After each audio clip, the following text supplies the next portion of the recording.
بسم اللہ الرحمن الرحیم۔ السلام علیکم دوستو، آج کی ہماری ویڈیو ہے ذوالجناح کی امام حسین علیہ السلام کے ساتھ محبت، وفاداری اور شہادت کے بعد ذوالجناح نے کیا کیا اور کہاں گیا۔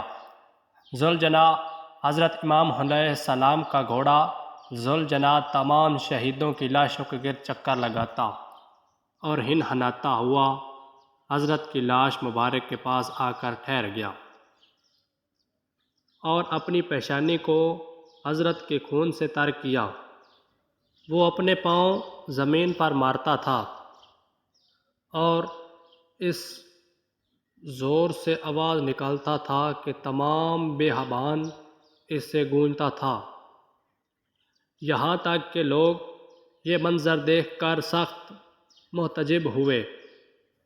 جس وقت عمر سعد ملعون کی نظر امام کے ذوالجناح پر پڑی تو کہنے لگا، وائے ہو تم پر، اس گھوڑے کو میرے پاس لاؤ۔ یہ گھوڑا رسول اللہ صلی اللہ علیہ وآلہ وسلم کے بہترین گھوڑوں میں سے ایک ہے۔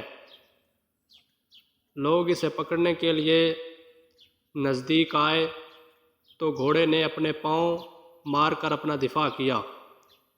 روایات میں آتا ہے کہ گھوڑے نے اپنا دفاع کرتے وقت کچھ یزید لہن مار بھی دیے، کچھ لہن مارے بھی گئے۔ ذوالجناح نے کچھ سواروں کو ان سواریوں سمیت زمین پر پٹخ دیا، پھر بھی قابو میں نہ آیا۔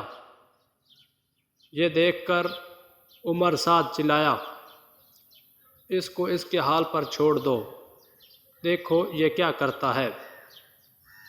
جب گھوڑا لوگوں کے ہجوم سے نکلا تو امام کی لاش کے پاس آ کر اپنی پیشانی امام کے خون سے سرخ کی اور ایسے رویا جیسے کوئی عورت اپنے جوان بیٹی کی لاش پر روتی ہے۔